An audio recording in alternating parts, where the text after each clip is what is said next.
Magnus in this position plays the move Queen F3. First glance, the computer is utterly unimpressed.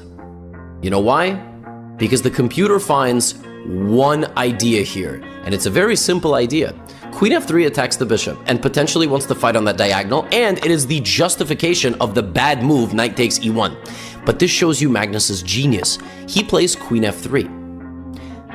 But now, the queen, which hits the bishop, no longer protects b1, and the rook is trapped. Magnus accidentally got his rook trapped on the edge of the board.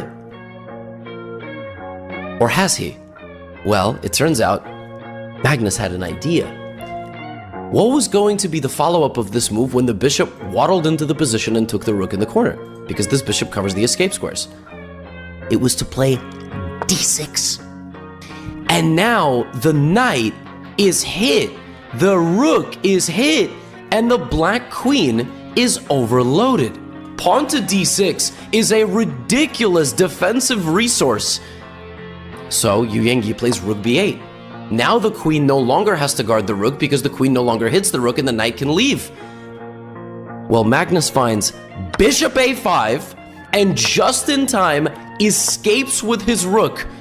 Just in time manages to escape. Now this still looks like bogus. His bishop is blocked and his knight is on the back rank.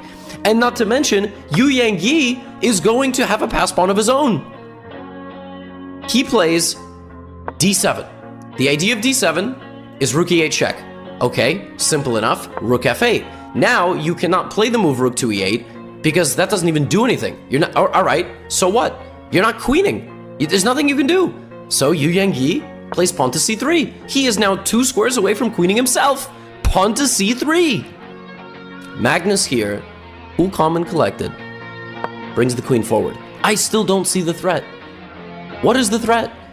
You can't queen, and you also could not play rook takes and infiltrate on the back rank because I would just block.